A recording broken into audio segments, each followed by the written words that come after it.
One of the hardest parts about being a Pokemon collector or investor is knowing when to be patient and knowing when to pull the trigger.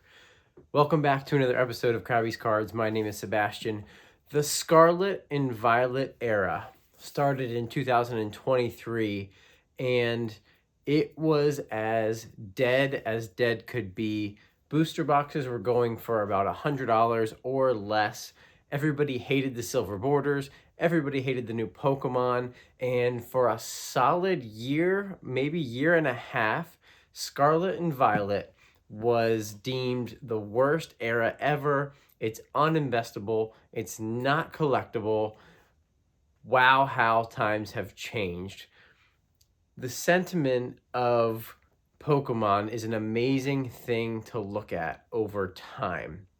And I think Scarlet and Violet, right now, we're in that time where it's an interesting blend of patience and waiting. And we really have to look at Scarlet and Violet at the three different blocks of rotation that they are in for the playable game and for, in print, right? It's not a like 100% the day it goes out of rotation, it's never going to show up in collection boxes again, or tins or whatever. But the odds of a booster box or ETB massive reprint coming onto the market after a set goes out of rotation is highly, highly unlikely. And if we start off with Scarlet and Violet base, which goes out of rotation this April, we have the booster boxes sitting at about $260 to $270, right? And Scarlet and Violet base isn't the worst base set ever, right? It's actually pretty good when you look at the Gardevoir line and the Drowsy. There's some good illustration rares, and it's the first set. Now that people like the silver borders, right? It's the first set that had the silver borders. It's the first set that had illustration rares and special illustration rares. So when we look back, that's pretty cool. And as a collector, that makes me want to have it in my collection. It makes me want to have one booster box and an ETB. And as somebody who does kind of invest or speculate long-term in Pokemon as well, sitting there under $300 a box, about to go out of rotation, being 3 years old, over 3 years old here soon, it's tempting to try to pick up some more. I don't know. I might. We'll see what happens. But SV base, I feel like, is a little underrated. It's one of the better base sets that we've ever had. And then we move on to Paldea Evolved, one of my favorite sets from the Scarlet and Violet era. I got a booster box right here. I actually opened up a booster box of Paldea Evolved when it came out. And I remember opening it and having a great opening experience and going online and going on Poke YouTube and being surprised at how negative the sentiment was, right? And like everyone was like, "Oh, the hits are too easy," whatever. It's a pretty big set. It's one of the biggest sets in the Scarlet and Violet era, and it has that Magikarp that is one of the great chases, right? And then it has that Tyranitar that is awesome artwork, right? It reminds me of Lost Origin a little bit from the Sword and Shield era, because you have the Giratina, great Shinji Kanda, right? Same artist as the Magikarp. So you have that great S tier hit, and then you have a really good secondary chase in the Aerodactyl in Lost Origin, and you have the Tyranitar in Paldea Evolved. And I just think Paldea Evolved is going to continue to age really, really well. Right now, it's already sitting at, it's over $400 a box again, somewhere in the $410 to $420 range after a slight dip last year. And I'm probably not going to be picking up any more, but I really wish I would have bought more when I could have. When it was sitting there at $129 at my local game store, I remember buying a couple more boxes and being like, man, I wonder if I should pick up a case of this, or, and I didn't, but hey, what are you going to do, right? I think Paldea Evolved, also going out of rotation here in April, is just going to be one of those sets that is very iconic and very, very just memorable, right? Then we move on to Obsidian Flames. I personally am not a huge fan of Obsidian Flames right now, sitting right around that $300 mark for a booster box, give or take. The ETBs are actually pretty inflated compared to other ratios of ETBs to booster boxes, right? Because it has that Charmander, it has that awesome illustration rare promo that goes along with the Bulbasaur and the Squirtle from Stellar Crown, which we'll get to soon. And that ATB is phenomenal and way, I mean, the price is definitely baked in for that, right? But overall, Obsidian Flames, I just don't think is a very good set. The Charizard sets always do well, but they're never like the top set for any era, right? So I'm personally staying away from that as a collector and as a investor. Then we move on to Paradox Rift. Well, first, wait, 151 was first, right? 151 came out was that in between there? We'll talk about 151. 151 is obviously one of the most nostalgic sets of all time, right? And it's at $450 for an ETB. The ultra premium collections are what, 600-700. You can't even keep up anymore. I wish I would have, like everybody, right? I wish I would have bought more. I have one 151 ETB and I have 3 UPCs, and I have a lot of different tins and collection boxes and stuff. I have a lot of the poster collections. Yeah, I got them. They're right up here. You probably can't see them.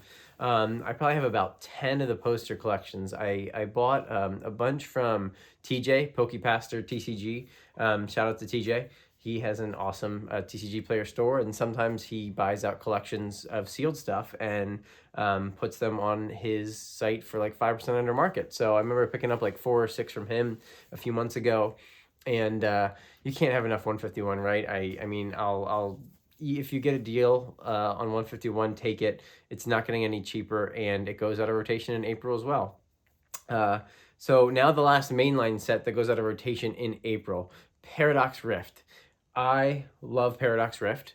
It is one of the largest illustration rare and special illustration rare sets that exist. I think there's like almost 40 illustration rares in that set. You have the awesome Roaring Moon. You have the Groudon. That's incredible. Did I say Groudon for Paldea Evolved? I meant Tyranitar if I said Groudon. Same artist though. So the Groudon is incredible in Paradox Rift. I really like the Paradox Pokemon. I know some people don't like them. People are like, who asked for dinosaurs to be made into Pokemon? I think it's cool. I like dinosaurs. So the Paradox Pokemon I think are really cool. I think the artworks in that set are just awesome. I think there's really good artworks, and I picked up a bunch when it was $84 a box 2 summers ago. 2024 summer, before stuff got crazy.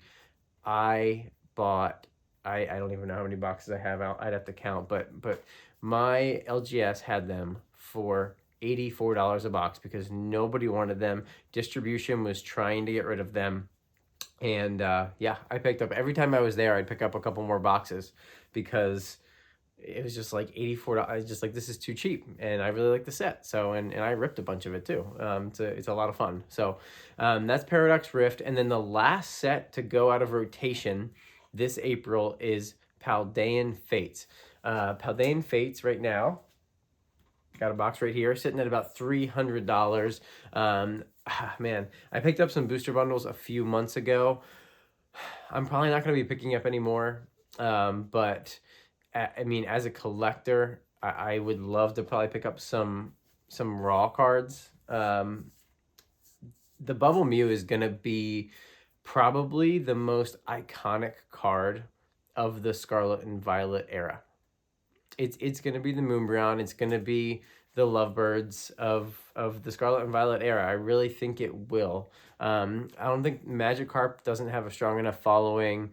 The Mewtwo is just, people don't like the artwork enough. I personally like it. I think it's fine, but a lot of people do not like it from Destined Rivals. So I think the Bubble Mew is going to be the most iconic card, and whatever set has the most iconic card of the era, Evolving Skies team up usually does really, really well. And the fact that it's a specialty set and we don't even have booster boxes just adds to the difficulty to be able to, have a lot in your collection because you just can't have that pack density. But the booster bundles are great. I got lucky. I picked up a couple booster bundle displays, the 10 pack displays before it went crazy and rocketed over $1,000. That was like 6 months ago or something. So I got lucky there. I really like those. Those will be fun down the road to, open on the channel here maybe, or I think they're going to hold their value really well to potentially trade or sell into something else really, really cool. So that's it for those sets. All go out of rotation this April. So, the truth is we're probably not getting any more of those sets, right? Some stuff could trickle out in, like I said, collection boxes and stuff, but more than likely we're probably done with those sets for reprints. Moving on to the next block. This is the block that is really tough to navigate. So we have this next group going out of rotation in April of 2027. So we have about a year and 2 months, and we start with Temporal Forces. I really like Temporal Forces a lot, kind of because I like the Paradox one as well. And it's actually more expensive than Paradox Rift right now. Paradox Rift is sitting at like $250 a box, and Temporal is sitting at like $270 to $280. And rumor has it, Rudy from Alpha Investments said he did an email to himself, which means somebody from the Pokemon Company or somebody really close to the Pokemon Company. I don't know where Rudy gets all of his information, but he claims that they knew that Scarlet and Violet was not performing well after base set and Paldea Evolved and Obsidian, and that they really backed off the print runs for Temporal Forces. So there might not be a lot of booster boxes out there down the road, relatively speaking, to the rest of the era. That makes me want to pick up more Temporal Forces. I do have a sealed case of 6 booster boxes in my collection, and then I have 1 or 2 loose booster boxes. It's really tempting to want to pick up more. I really like the set. I love the Raging Bolt is awesome, and the Gouging Fire, Walking Wake. I like all of them. I like the Paradox Pokemon a lot. I love those tins too. Those tins with them all on, they just play awesome. So Temporal I like a lot as a pickup. Honestly, I might get more. Twilight Masquerade. Twilight Masquerade is where we first saw the shift happen in Scarlet and Violet, right? Where that Greninja chase. We finally had like an S tier chase. I personally don't like Greninja, but a lot of people do. And that kind of started to build the hype, and then what would eventually lead into kind of this crazy bull market that we've been in for a year and a half. Twilight Masquerade sitting at $315 to $320 a booster box. Man, it just really feels like it could get a reprint. I'm sure it'll go up here in the short term, but I don't think I would pick up any Twilight Masquerade right now. A lot of people think it'll be like the third best set from the era. I just don't see it. I think it'll sit into like the 4th or 5th slot. Because just it's so top heavy. It just has the Greninja. It has the Eevee. I'm not a huge fan of Twilight Masquerade, but I know a lot of people are, so I don't know. Shrouded Fable. Here's another controversial take. Shrouded Fable, I think, is the most undervalued set in Scarlet and Violet for sure. You can still get ETBs for well under $100. You can probably still find them for $70 to $80 in ETB. Look, guys, this set is not that bad. The Dusknoir line is awesome. It tells a really cool, really creepy story, right? It's definitely a Halloween set. You have that Houndoom that is awesome that I got in that, hey, right here it is. This is in Japanese, but that Houndoom is awesome, really cool. You have the Persian. You have an awesome Horsey illustration rare, which is really cool. It's just it's a good set. It's honestly a good set. People don't like the 3 legendaries, and that's fine. Like, I'm not a huge fan of them, but their illustration rares are actually kind of cool in the set. And like Percheron and stuff. But anyway, it's not a terrible set. I'm going to be picking up more as a collector and as just kind of speculating, because I just think it's undervalued. And I actually, it's one of the few Pokemon Center exclusive ETBs that I actually have a case of. I have a sealed case of 4. In case you don't know, the PC ETBs isn't a case of 10, it's a case of 4. And yeah, I just really like Shroud of Fable. Moving on to Stellar Crown. Not much to say about Stellar Crown. I like it as a set. It's obviously just not that strong. You have the Squirtle and the Bulbasaur. You have the Terapagos. Right now sitting at like 250 to 260 a booster box. It could get reprinted. I don't think it would. I don't think it's probably at the the top of their list, because they probably know demand's not super high for it. But it's something I'd like to have a couple booster boxes of, and the ETBs are really awesome. I showed it off in my video yesterday. Check it out. The PC ETB is really cool. But yeah, not much to say about Stellar Crown. Surging Sparks.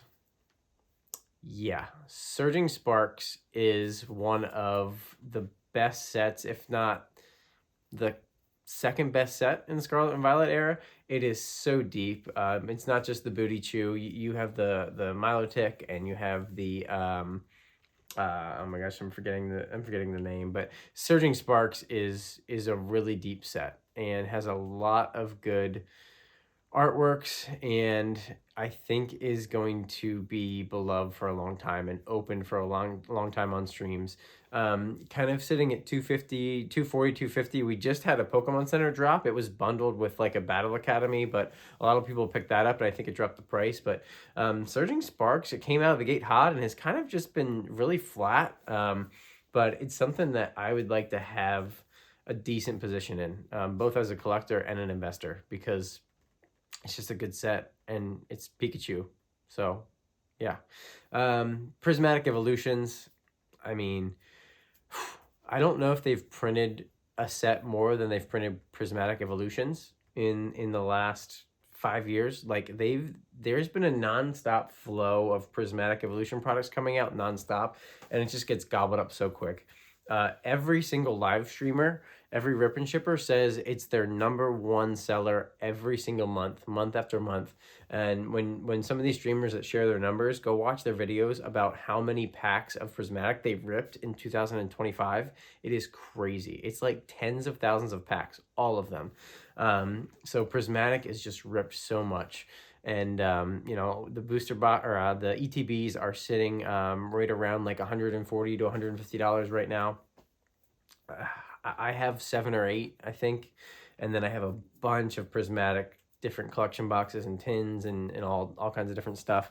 I'm gonna continue to try to build up as much as I can, just because it's an awesome set. You have, speaking of the Paradox Pokemon, you have a bunch of special illustration rares of Roaring Moon, and that Roaring Moon is awesome. Oh my gosh, that's my favorite card from the set by far.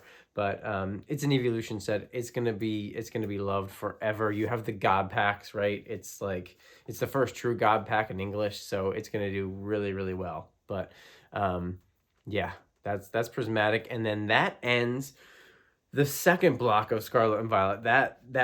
Those sets all go out of rotation in April of 2027. So that's kind of the weird middle grounds. Like, we don't know how much is going to get reprinted, but we're probably going to get something, but we don't know what. So we kind of have to navigate that carefully, right? And then we just have a couple sets left, because they cut, Scarlet and Violet short by 2 sets than they typically do. They didn't do 12, they only did 10. So we have Journey Together. Journey Together, very middle of the road set. It came out of the gates hot, and then everybody hated it, and now everybody likes it again, but they don't like it. I don't know. But we're sitting at like 230 to 240 a booster box. That's for the enhanced, I believe.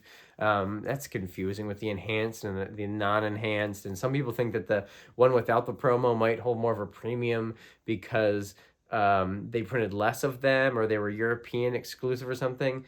It makes no sense that one without the promo card would, I don't know, that would be less. Whatever.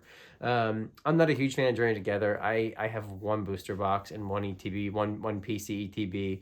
I'm personally not picking up anymore, even though it has one of my favorite cards of the Scarlet and Violet, the Articuno IR from Journey is one of my favorite cards ever, because I'm a huge Articuno fan. I love the bird trio. and Articuno was always my favorite as a kid.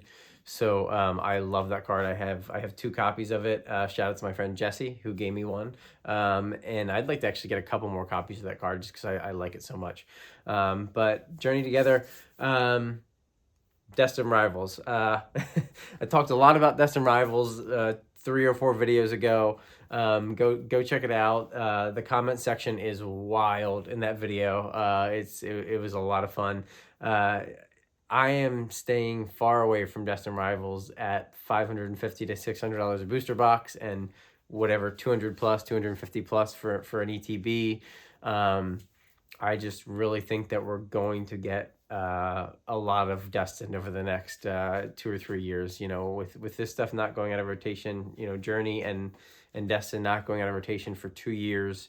I just think we're gonna see a lot of it. So Destined Rivals, it's a great set. It's probably the best set of the Scarlet and Violet era, pound for pound, top to bottom. Maybe Prismatic, but yeah, I just think we're gonna get a lot of it. So we won't say anything more than that. Having said that, I would like to have more in my collection, but not at these prices.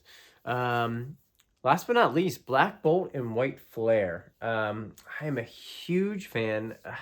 I didn't play the Black and White games. I don't have a whole lot of connection to the Pokemon, but I really like Zekrom and Reshiram.